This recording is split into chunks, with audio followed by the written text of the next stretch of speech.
Hello students, welcome to RG Studio. My name is Rahul. I am a teacher. इस video में मैं आपको national sugar institute Kanpur, जो कि गवर्नमेंट ऑफ इंडिया का एक प्रीमियर इंस्टीट्यूट है, यहाँ पे विभिन्न जॉब ओरिएंटेड कोर्सेज होते हैं। तो इस वीडियो में मैं आपको नेशनल शुगर इंस्टीट्यूट कानपुर के job oriented DSPMM post graduate diploma in sugar cane productivity and maturity management के एंट्रेंस एग्जाम के लिए कुछ इंपॉर्टेंट क्वेश्चंस टॉपिक्स की इंफॉर्मेशन दूंगा। और नेशनल शुगर इंस्टीट्यूट कानपुर में विभिन्न कोर्सेज के लिए एंट्रेंस एग्जाम होते हैं। यहाँ पे विभिन्न कोर्सेज होते हैं, जैसे कि ANSI ST, ANSI SC, DQC DFED, DSPMM, SBCC, CCQC, DIPC। तो जो candidates national sugar institute Kanpur के विभिन्न एंट्रेंस एग्जाम और BSI पुणे के विभिन्न एंट्रेंस एग्जाम के लिए प्रिपरेशन कर रहे हैं और इसके लिए ऑनलाइन या ऑफलाइन कोचिंग ज्वाइन करना चाहते हैं, इंपॉर्टेंट क्वेश्चन के PDF नोट्स लेना चाहते हैं, वो व्हाट्सअप कर सकते हैं 9411513974 पे। और कॉम्पिटिटिव एग्जाम्स की प्रिपरेशन के लिए एक व्हाट्सएप ग्रुप बना रखा है, जिसका लिंक आपको डिस्क्रिप्शन बॉक्स में मिल जाएगा। चैनल को सब्सक्राइब कर लें ताकि इंपॉर्टेंट क्वेश्चन के वीडियोज मिलते रहें और विभिन्न जॉब्स और एडमिशंस के लिए जो नए अपडेट्स आते हैं उसकी जानकारी मिलती रहे। वीडियो को लाइक, शेयर और कमेंट जरूर कीजिएगा। तो नेशनल शुगर इंस्टीट्यूट कानपुर, जो कि गवर्नमेंट ऑफ इंडिया का एक प्रीमियर इंस्टीट्यूट है, यहाँ पे जनरली जो एडमिशंस हैं ये अप्रैल मंथ से स्टार्ट होते हैं। तो 2024 जो ईयर है, इसके लिए जो एडमिशंस हैं वो अप्रैल 2024 में इसके लिए रजिस्ट्रेशन स्टार्ट हो सकते हैं और एंट्रेंस एग्जाम जून या जुलाई 2024 में हो सकता है। तो यहाँ पे कुछ इंपॉर्टेंट टॉपिक्स की इंफॉर्मेशन दी जा रही है। तो यहाँ पे टॉपिक का नाम है गन्ना, शुगर केन जिसको बोलते हैं, तो इसके बारे में मैं आपको बताऊंगा। तो ये DSPMM का जो एंट्रेंस एग्जाम होता है नेशनल शुगर इंस्टीट्यूट कानपुर का, इसके सिलेबस में ये इंक्लूडेड होता है शुगर केन क्रॉप्स। तो गन्ना शुगर केन के बारे में बताया जा रहा है। गन्ना शुगर केन, इसका जो साइंटिफिक नेम है, वानस्पतिक नाम है, ये है सैकरम ऑफाइसिनारम। सैकरम ऑफाइसिनारम इसका वानस्पतिक नाम है। तो इसके बारे में इंफॉर्मेशन दी जा रही है। विश्व की एक प्रमुख नकदी फसल है।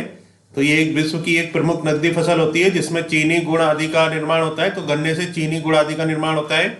गन्ने का उत्पादन सबसे ज्यादा ब्राजील में होता है और भारत का गन्ने की उत्पादकता में संपूर्ण विश्व में दूसरा स्थान है। तो पहला स्थान ब्राजील का है गन्ने के उत्पादन में और दूसरा भारत का है। गन्ने की खेती बड़ी संख्या में लोगों को रोजगार देती है और विदेशी मुद्रा प्राप्त करने में एक महत्वपूर्ण भूमिका निभाती है। ये गन्ने का चित्र है। खेत में जो गन्ना होता है, गन्ना की फसल। गन्ने के उत्पादन के लिए भौगोलिक कारक, जो भौगोलिक कारक होते हैं गन्ने के उत्पादन के लिए, उत्पादक कटिबंध, उष्ण आर्द्र कटिबंध, तापमान 21 से 27 सेंटीग्रेड, वर्षा 75 से 120 सेंटीमीटर, मिट्टी गहरी दोमट। भारत के प्रमुख गन्ना अनुसंधान केंद्र भारतीय गन्ना अनुसंधान संस्थान लखनऊ, राष्ट्रीय शर्करा संस्थान कानपुर, वसंतदादा शुगर इंस्टीट्यूट पुणे, चीनी प्रौद्योगिक मिशन नई दिल्ली, गन्ना प्रजनन संस्थान कोयम्बटूर तमिलनाडु, उत्तर प्रदेश गन्ना शोध परिषद शाहजहांपुर उत्तर प्रदेश। परिचय है, इतिहास में एक ऐसा समय भी रहा है जब याचक के पानी मांगने पर उसे मिश्रित दूध दिया जाता था। तब देश में दूध और घी की नदियां बह रही थीं। हमारे अपने देखे काल में ही किसी के पानी मांगने पर उसे पहले गुड़ की डली भेंट की जाती थी और बाद में पानी। हमारा कोई पर्व या उत्सव ऐसा नहीं होता जिस पर हम अपने बंधु बांधवों और इष्ट मित्रों का मुंह मीठा नहीं कराते। मांगलिक अवसरों पर लड्डू, बतासे, गुड़ आदि बांटकर अपनी प्रसन्नता को मिल बांट लेने की परंपरा तो हमारे देश में लंबे समय से रही है। सच तो यह है कि मीठे की सबसे अधिक खपत हमारे देश में ही है। तो ये कटा हुआ गन्ने का चित्र है। मिठास का दूसरा नाम गन्ना। जब हम मिठास की बात करते हैं, विशेषकर भोजन में मिठास की, तो हमारा ध्यान बरबस गन्ने की ओर जाता है।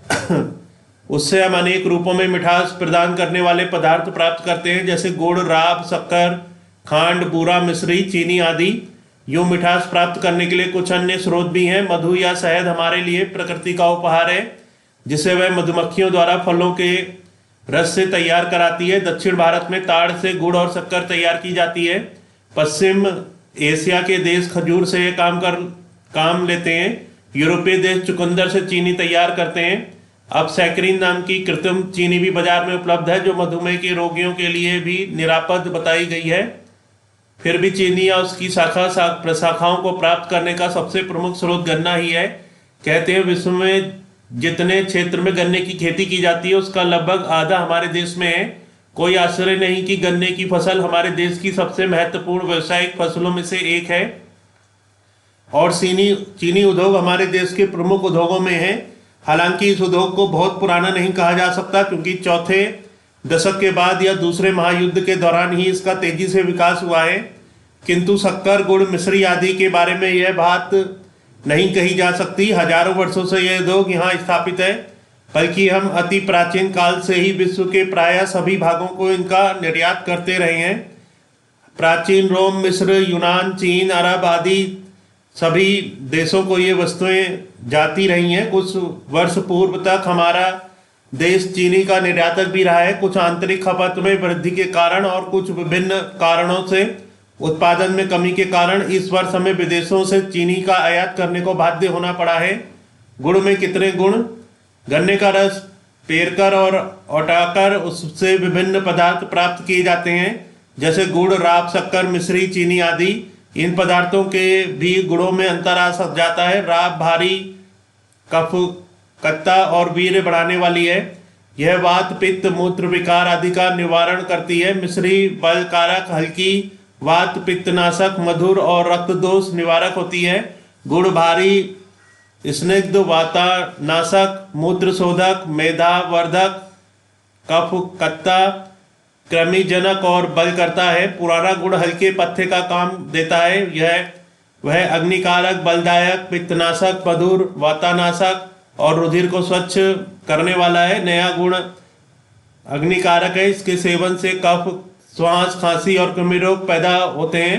नित्य अदरक के रस में गुड़ मिलाकर खाने से कफ नष्ट होता है। हरड़ के साथ खाने से पित्तनाश होता है। सौंठ के साथ खाने से संपूर्ण वात विकार नष्ट होते हैं। इस प्रकार गुड़ त्रिदोष नाशक है। खांड मधुर, नेत्रों को लाभ पहुंचाने वाली, वात पित्तनाशक, स्निग्ध, बलकारक और वाम निवारक है। चीनी मधुर, रुचिकारी, वात पित्तनाशक, रुधिर दोष निवारक, दाह शांति करता, शीतल और वीर्य बढ़ाने वाली है। इससे मूर्छा, वमन और ज्वर में लाभ पहुंचता है। यही गुड़ से बनी फूल चीनी में है। असल में हम भारतीय सदा से मधुर प्रिय रहे हैं। मीठा खाओ, मीठा बोलो, गुड़ ना दो तो गुड़ की सी बात अवश्य करो, हमारे जीवन सिद्धांत रहे हैं।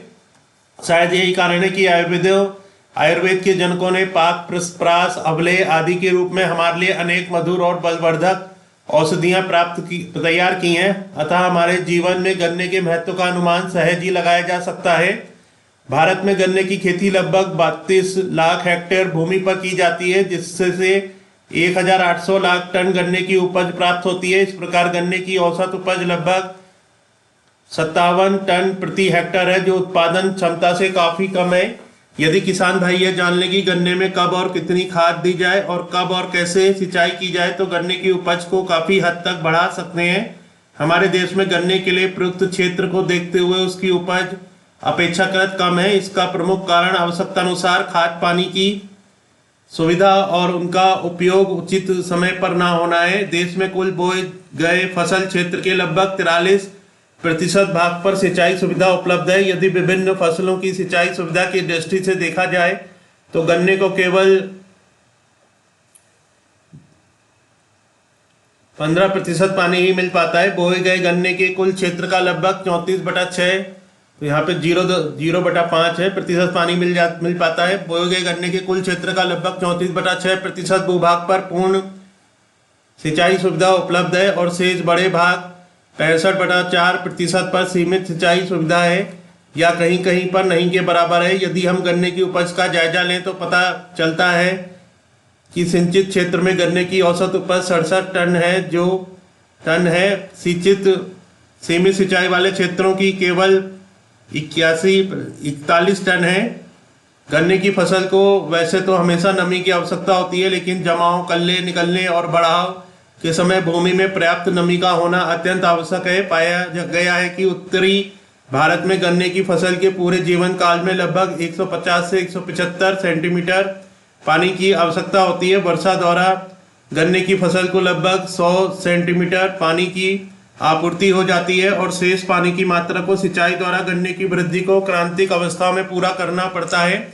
गन्ने में उर्वरकों की मात्रा संबंधी सिफारिशों के आधार पर लगभग 4,50,000 टन नाइट्रोजन, 1,50,000 टन फास्फोरस तथा 1,40,000 टन पोटास की आवश्यकता है, जो हमारे देश में इसका 40 से 50% ही उर्वरक उपलब्ध हो पाता है। ऐसी स्थिति में गन्ने की फसल से अच्छी उपज प्राप्त करना हमारे कृषि वैज्ञानिकों के समक्ष चुनौती भरा प्रश्न है। यद्यपि इस ओर वैज्ञानिकों ने अनवरत कठोर प्रयास किए हैं, जिनके फलस्वरूप अब ऐसी संभावनाएं हो गई हैं कि उपलब्ध सिंचाई सुविधा व उर्वरकों द्वारा वांछित उपज प्राप्ति की जा सकती है। यदि किसान भाई सिंचित सुविधा व खाद की मात्रा तथा उनके प्रयोग करने के उचित समय पर आधारित नवीन तकनीकी की जानकारी लेकर गन्ने की खेती करें तो भारी उपज प्राप्त कर सकते हैं। प्यासे गन्ने को पानी दें। प्रयोगों द्वारा यह ज्ञात हुआ है कि भूमि की जलधारिता के अनुसार औसतन 60% क्षेत्र क्षमता फील्ड कैपेसिटी गन्ने की अच्छी उपज के लिए अति उत्तम है।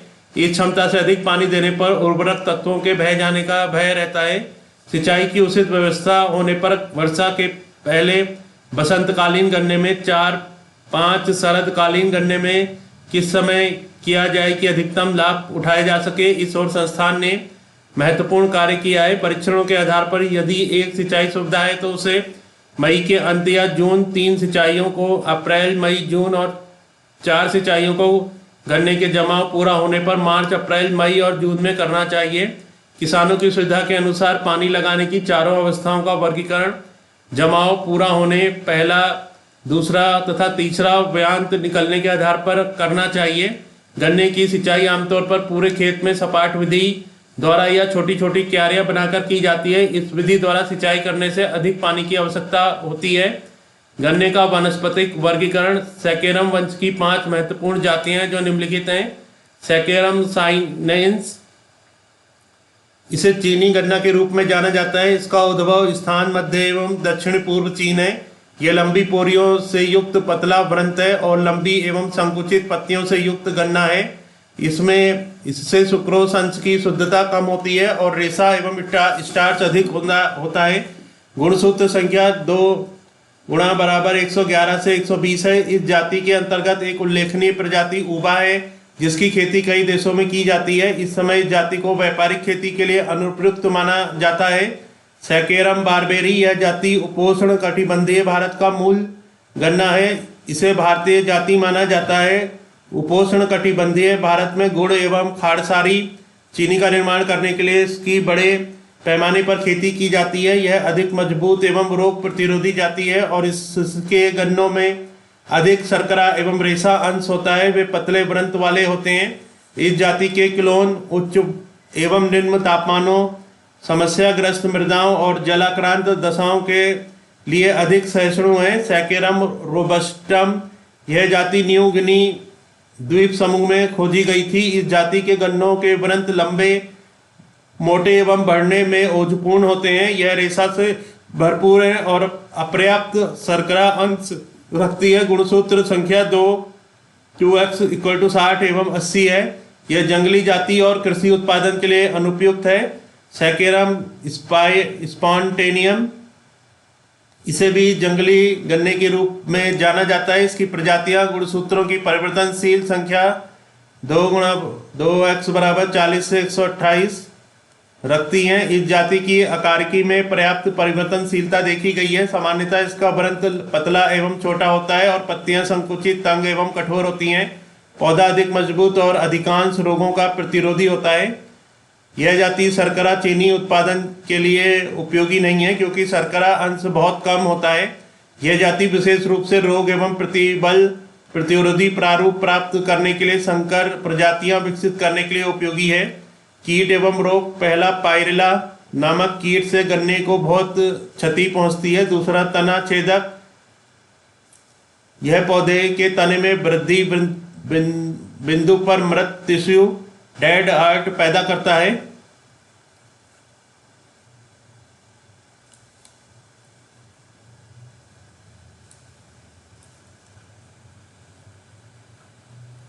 तो इस वीडियो में नेशनल शुगर इंस्टीट्यूट कानपुर और वसंतदादा शुगर इंस्टीट्यूट पुणे के जो DSPMM post graduate diploma in sugar cane productivity and maturity management के एंट्रेंस एग्जाम होते हैं, इसके लिए कुछ इंपॉर्टेंट टॉपिक्स, यहाँ पे जो टॉपिक्स का नाम था ये था शुगर केन या गन्ना के बारे में बताया गया है। और जल्दी इसके जो अदर टॉपिक्स के उसकी वीडियो इसके बारे में जानकारी दी जाएगी DSPMM, DFAT और अदर कोर्सेज के लिए।